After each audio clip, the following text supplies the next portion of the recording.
saw I don't know if it was a compilation CD or something, but it had Kenny Bobian on it. And Kenny Bobian, I guess, was doing something here. And I just thought, wow, you know, because I'm such a big Kenny Bobian fan, and I'm like, man, if Kenny performed there, I've got to play there sometime, you know. And so that really like drew me in, you know what I mean? And plus, I've always heard over the years about how Djoon was like the place in Paris if you really wanted to have like experience soulful music in a different way, you had to do it here. You know what I mean? I've talked to people like Delano Smith and other friends of mine that were like, yeah, man, it's a cool spot, TP, you know. Or they would say, yeah, TP, that's where you need to play. You need to play at Djoon. And I'm like, okay. So now it's finally happening, you know. And I can't even tell you how excited I am, man.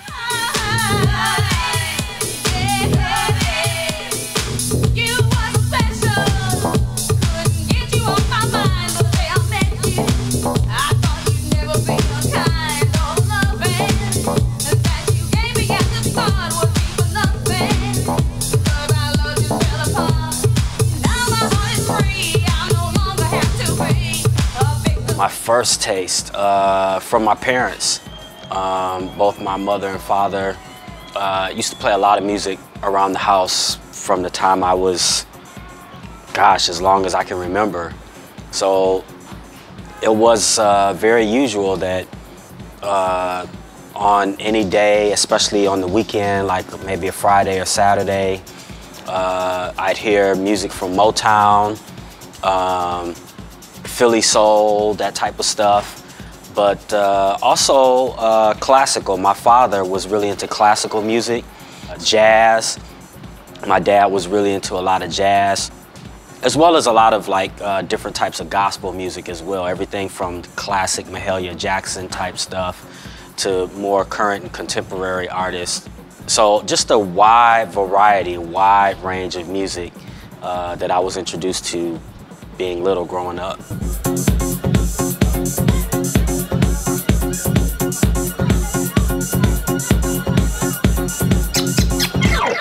I have this one memory. My parents had a group of friends, and every so often they would throw parties in our basement.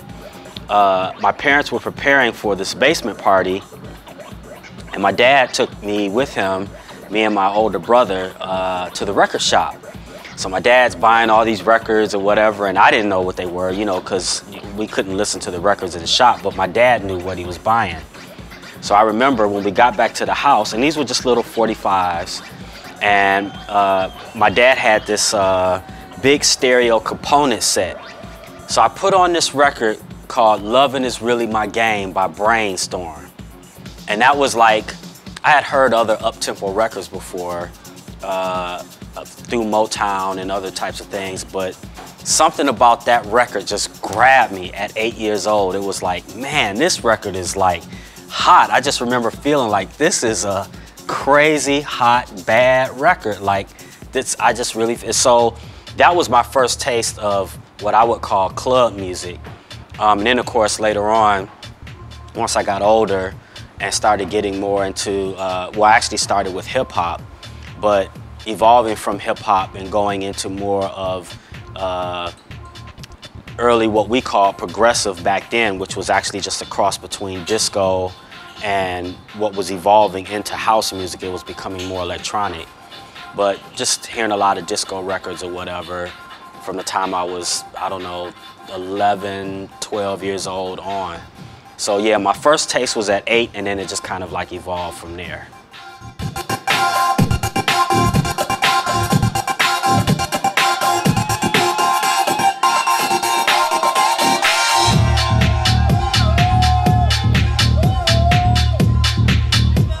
A lot of people always, well, not a lot, but that's a good question. People have asked me that, and they're curious about it.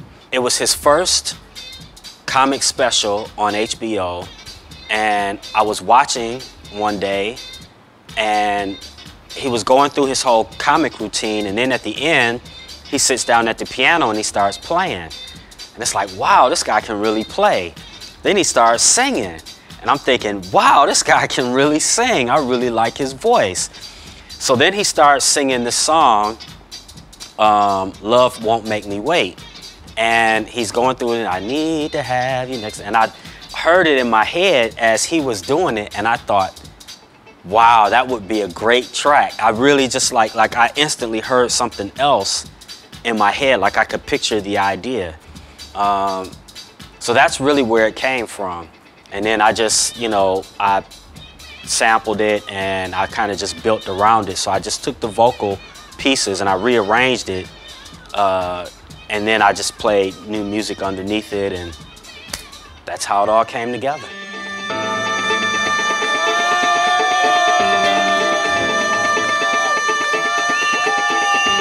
I think of you and I dream of you. What am I gonna do?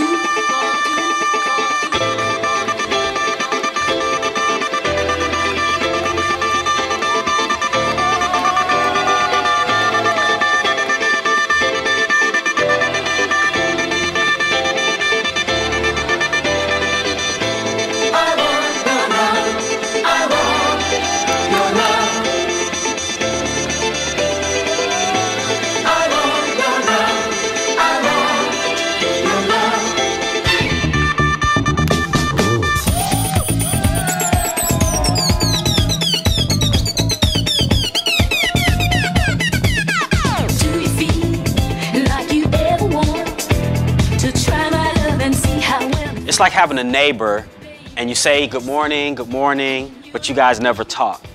You know what I mean? But you're friendly, you know, and you say, wow, that's a good neighbor. And, oh, that's a good neighbor, right? So Carl and I kind of had that relationship. Now, I have more of a friendship with people like Derek May, for example, or Jeff Mills. Mike Banks, I know really well, is one of my really good friends. So there's lots of people that I know, Juan Atkins. So even though I knew Carl, we didn't have that close relationship. But to make a long story short, when I was working on my album, it was actually Derek May who said, well, hey man, you know, I know you're talking to a couple of labels in Europe. Why don't you talk to Carl?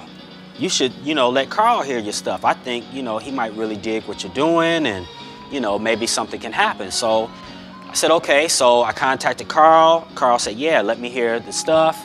I sent him over my music. Carl was like, hey man, I really like what you're doing, and we're interested in releasing your album. And that's really how it all came together from there.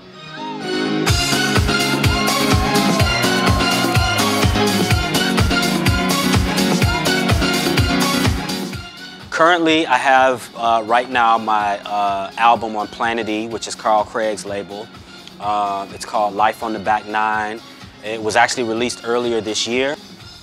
I've just, the only thing that I can say about that is that that project is going to get a bunch of new remixes, and it's coming out in a new and exciting way, but I can't give the full detail of it yet.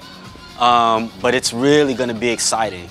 I can tell you that the next single from that project is going to be a track called Open Up Your Spirit.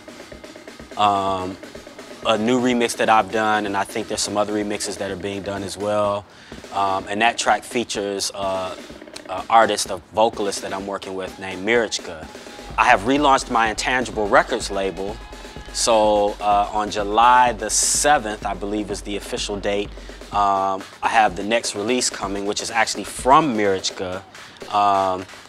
It's more of a techno or tech house project. She has a track called Undergroove. I did a remix on that, so it'll have the original, it'll have the remix, as well as 2 other tracks that she produced. I'm working with Ron DeVoe, who's from New Edition and Belle Biv DeVoe. He's actually got a new project that he started under the name Digital DeVoe. So I'm actually working on a project for him with his label. They have a single coming, so I'm doing that. After that, I just have a lot of different remix projects that I have coming out on various labels. So, you know, that's what's happening. That's what I've got coming up.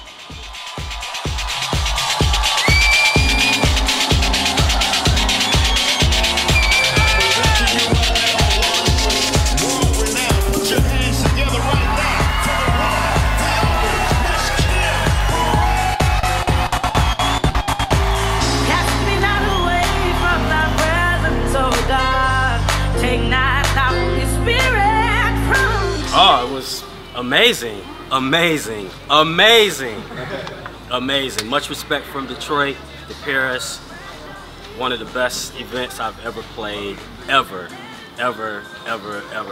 Vibe was great, people were great. Everybody here at the Djoon was great. Just an amazing, amazing time. If you've never been here, you need to get here because this is where the vibe is at. This is what's happening in Paris right here. Yeah!